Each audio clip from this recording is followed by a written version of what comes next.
Now, it's time for the Tubby Smith Show, presented by the Mid-South Chevy Dealers, the official truck of the Memphis Tigers. The show is also supported by Regional One Health, Jack Pirtle's Chicken, AutoZone, Pizza Hut, and by MLGW.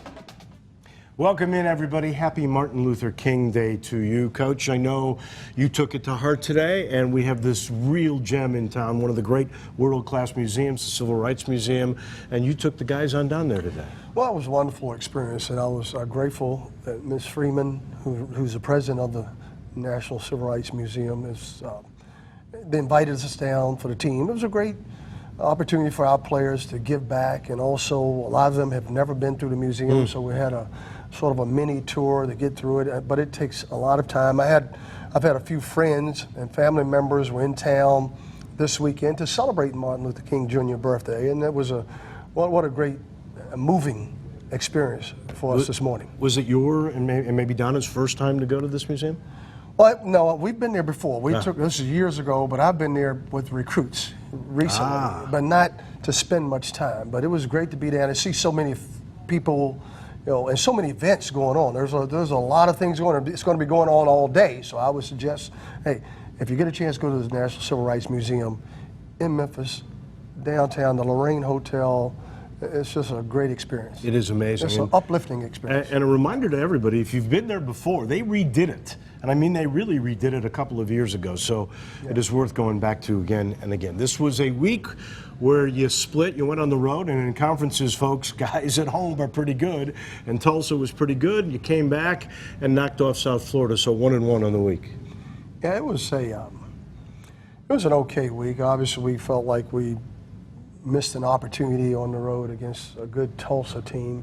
But it was good to be back there to see a lot of familiar faces, friends. But the results, the end result was we went there to win a basketball game, and we didn't play one of our better games. And they played well. I have to commend them. They did a good job. They were very nice to you on the way in with that warm welcome, but then get out of here. Yeah, well, Frank Haith is a very talented coach. He's got an excellent staff, and you knew he'd have them ready to play. We'll talk about the USF game. That's coming up. A whole bunch of things on the docket for the Tubby Smith Show. Highlights of both the games. And then the Mid-South Chevy Dealers Inside Access. It's about KJ Lawson and trying to get better. And then the AutoZone road ahead. 2 games this week. Houston on the road, and then a Sunday game against a very good Central Florida team.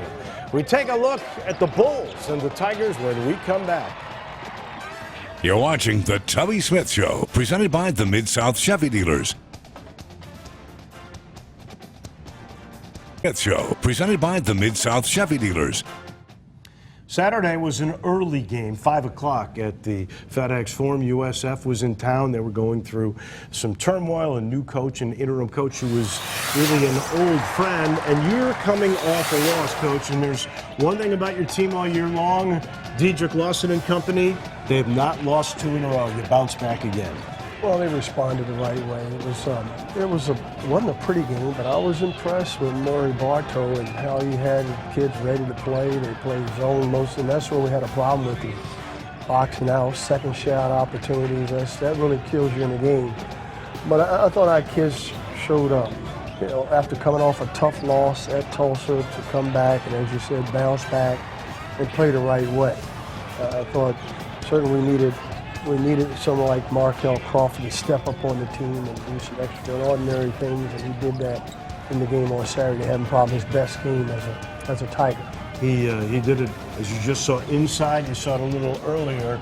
He hit 5 threes in this game. Second time he's done that. This was a career high 30 points for the Tigers. And that young man, Jamarius Rivers, he had a double-double. Well, Mario moves extremely well without the ball. He's an unsung hero. He doesn't care who gets the credit. He just wants to play hard and get better. That was an excellent high-low pass that we saw before Diedrich. And we had our best assist game in a long time with 18 assists in this game, so on 20-some baskets. So that's proof that we were passing the ball, even though we didn't shoot the ball that well from the outside. Again, you get backdoored if you're not paying attention. We would struggle. Diedrich didn't play one of his better games, and neither did KJ, but they both gave us what they could give us. against the zone, you have to be patient, move the ball. You saw Markel again. A nice feed there from inside out. And whenever you're playing against the zone, you have to make the extra pass. And the way you do it, you make the zone collapse by throwing it inside towards the basket and throwing it back out. Again, another assist there. Diedrich with his patented little jump hook right there in front of the basket. And we were able to do some things there in the first half that I thought would kind of control the game. But they stayed in the ball game, played hard, and we had a fight on our hands. We knew, and I knew, I was hoping that our players would appreciate, don't look at the team's record, respect your opponents, and give your best effort. You saw a lot of zones, 1-3-1. 2-3, I think a variation off of that of a 3-2. Yeah. Are we going to see a lot of that, you think, now? I'm sure. This time of year, people are utilizing a lot of different defenses, and so we've got to be patient in doing that. A guy like Jeremiah, our point guard, has to get our team organized. We had a few shot clock violations, taking too many last-second shots. Delivery of the game from Pizza Hut, and look at that snazzy pass to KJ from Markella. Nice dime there, and that when he finished. Well, a very unselfish play. He could have taken the ball himself to the basket, but knowing Markel and knowing KJ and our players, it was a good behind-the-back pass. I'm glad it worked. Again, they got out on a run. You knew coming out at halftime, even though we took a lead in the second half, they weren't going to quit. No team really quits.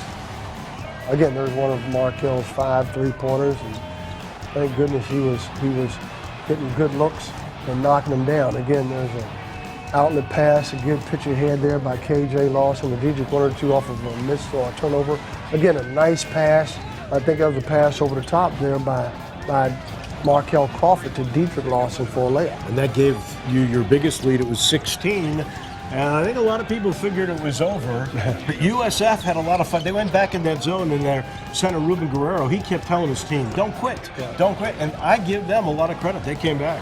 Well, they were, it was even on the boards in the first half, and we were able to get a 3 or 4 rebound advantage. But in the second shot opportunities and second chance points, that's where we really have to be concerned, and that's where they did a good job against us. I think they had like 17 bench points, and we had none. They had 24 points in the paint, and they had 13 second chance points throughout 9. And that right there's a second chance where somebody didn't box out, we get a foul. I don't know, I think they cut it to maybe 3 or 2 at that time. Again, what a great play. And that's the big one. Yeah, this is a huge play here. Again, I thought it should have been intentional. They called it intentional, but then they took it back. But when you foul a guy from behind like this, tough. And Murray Bartow, he's a true gentleman. His dad was an outstanding man, an outstanding coach, so we wish him the best going forward this year. But we were able to finish the game the right way. I do hope that Murray gets that job on a regular basis. A lot of people around here, he grew up here, love him, and of course they absolutely loved his father, Gene. Coming up in just a minute, there was a earlier game in the week. It was at Tulsa. Tough times on the road. We bring you the highlights in just a minute. You're watching The Tubby Smith Show, presented by the Mid-South Chevy Dealers. The Tubby Smith Show, presented by the Mid-South Chevy Dealers. Welcome back in. Nice to have you on the Martin Luther King holiday.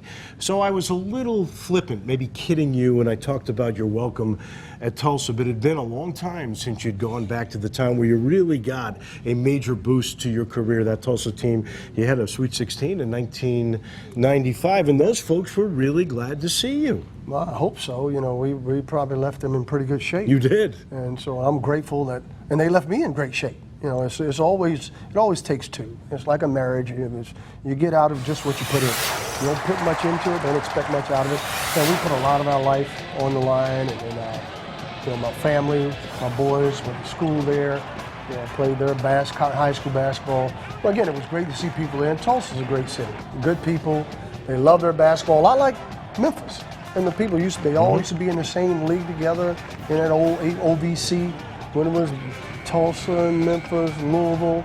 But you can see Diedrich was getting us off to an okay start. We played well. I didn't think we played that poorly, but they really did a good job. Once again, their zone, they really mixed up their zone and threw different looks at us again. But Diedrich stepped up again and huge. there was a lot of athleticism that you could see in this game, and you'll see part of it right there. 8 blocks by the Tigers, 8 blocks by Tulsa. The one thing, too, that wasn't so good was a lot of turnovers by the Tigers. Well, to 19, and that's just too many. I don't know. We had maybe more than that. It was a real tough test for us. We had 14. I think they had 14, 8 blocks. You know, they had 4. It was one of those games where we just didn't execute properly. Shots, other than Dietrich, we had no real consistency. We only shot, what did we shoot, 45% for the game, but we only shot 25% in the second half from threes. Poor free throw shooting again when you're 13 for 23 and only shooting 56%. That makes for a lot. Those 2 things you have to do on the road. You have to make your free throws at a consistent pace. You have to take care of the basketball. You have to rebound the ball. And those are the 3 areas that we did not do at Tulsa. You did correct the rebounding thing the next game. And you talked about your team and toughness during the week, so they did listen to that. The free throw shooting, when you're on the road, what is an acceptable percentage? Well, 85, whatever, not 56, not 50%. I know that. Anything that was going to help you win the game. Again, there's a good, strong move to the basket. It was pretty physical inside, and I think that's where people are really, where we're having trouble right now. We don't have that because they had a lot of mature physical players, about 4 junior college players, a couple of seniors, big kids that were stepping up. And, they made some tough shots. And again, we made some moves going to the basket. Again, Jeremiah had an outstanding game. He kept us in the ball game, attacking the basket. We came back and took the lead, much like we've done in most of our games. You do that in every game. You've had a lead in the second half of every game, which is why every game seems to be close. Well, then the ugly turnover head turned up, just like that. We make mistakes, not like getting faked out defensively and not being as tough as we should on the boards and in other areas. So those areas that we really need to start to improve it. There's a guy who's pretty tough going to the boards, and Keon Clergeau. The little guy goes in there and bangs bodies. Well, he's a kid that's still maturing. He's going to make mistakes, but I need to play him more because he brings some energy and athleticism. Here's another great steal there by Jeremiah, taking it to the basket. I think we're able to take the lead right about now and come back in. Again, a nice offensive rebound there, taking it back up. Again, there was a lot of contact inside there, as you can see. But again, when you get out rebounded 41 to 20, I don't know, we were just mauled on the boards. You're not going to win many battles like that. So those are the things that really that we really needed. 41 to 29 on the boards.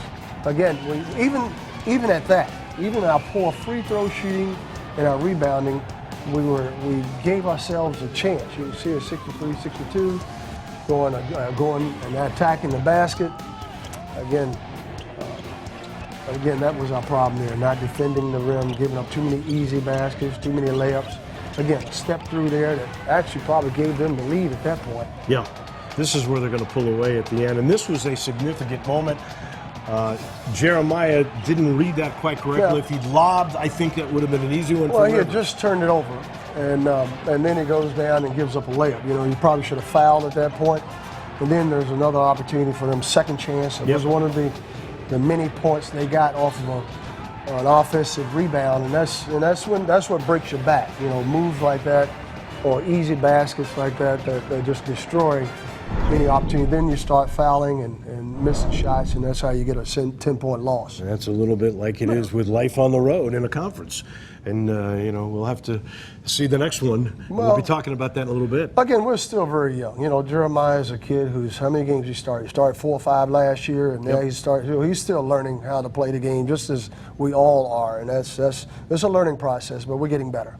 Yeah, absolutely. Coming up, it's Inside Access. We'll talk with one of the Lawsons. You're watching The Tubby Smith Show, presented by the Mid-South Chevy Dealers. You're watching The Tubby Smith Show, presented by the Mid-South Chevy Dealers. It was a tough year for KJ Lawson last year. That Achilles heel sidelined him. He had to sit and watch. But in some ways, that was helpful, and it's helpful to this day. My role on the team, I just feel like I just go and play basketball, and I just try to play an all-around game and just let the game come to me. I don't try to go out there and just hit 30. My mind never goes, I'm going to go take 30 shots or I'm going to go do this. It's just whatever comes to me and what the role I play in that game, I'm going to play that game. I definitely feel more athletic. But game by game, like I said, it's getting better and better, and it's all about the preparation now. Towards the game. I just do a lot of things to prevent injury now. And to build my flexibility, and going to the game, I make sure I stretch more than the next person, or do whatever I got to do to get warm because I know my body. Before the injury, I was 16, 17, so I'm going out there. In college, you pressing all the time. So, in high school, like East, when I was at East, or whatever the case may be, we just going on the court and playing because, people not emphasizing just stretching. You just got to be a student of the game when you're away from the game. And that's basically, I feel like my IQ has enhanced, and I buckle down and watch film myself and just see when I was in the game and just, you just got to let the game come to you. It's okay to be aggressive, but you gotta know when to turn it on and turn it off. But being away from the game definitely enhanced my IQ and just, it makes you appreciate the game as a player.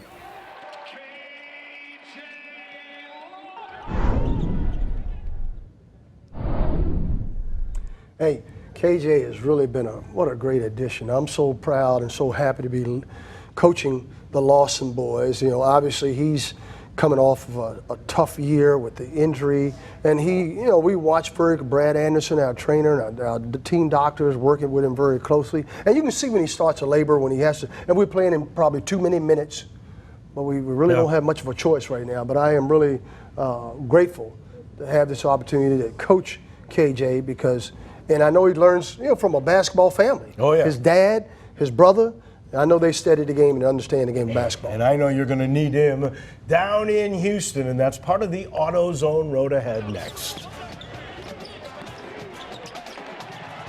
You're watching The Tubby Smith Show, presented by the Mid-South Chevy Dealers. Watching The Tubby Smith Show, presented by the Mid-South Chevy Dealers. The AutoZone Road Ahead is against two of the better teams in the conference. You start down in Houston at Hofheinz. That will be a Thursday night, 8 o'clock game. It's a late game, and Coach, they're very, very good. 13-5 and 4-2. One of the teams trying to get to the top. Well, he's done a great job there. Got Kelvin Sampson, he former Oklahoma coach, former NBA assistant coach, so he's done a great job at Rob Gray, and he's got some really talented players. Rob may be leading the league in scoring right now, so we know it's going to be a real challenge going to Houston. And then Sunday at FedEx Forum, Central Florida's in town. If you want to see the biggest human ever, come see Taco Fall. And they're good, Coach, 13-4 and 4-1. Well, again, Johnny Dawkins came from Stanford, played at Duke, so he understands the game, is doing a fantastic job there. We know they're playing much better. They're 4-1 in the league, so we know we better be ready to play. Coach, wish you the best of luck. We'll see you Sunday at FedEx Forum. Have a great week, everybody. Thank you for watching The Tubby Smith Show, presented by the Mid-South Chevy Dealers, the official truck of the Memphis Tigers. The show is also supported by Regional One Health, Jack Pirtle's Chicken, AutoZone, Pizza Hut, and by MLGW.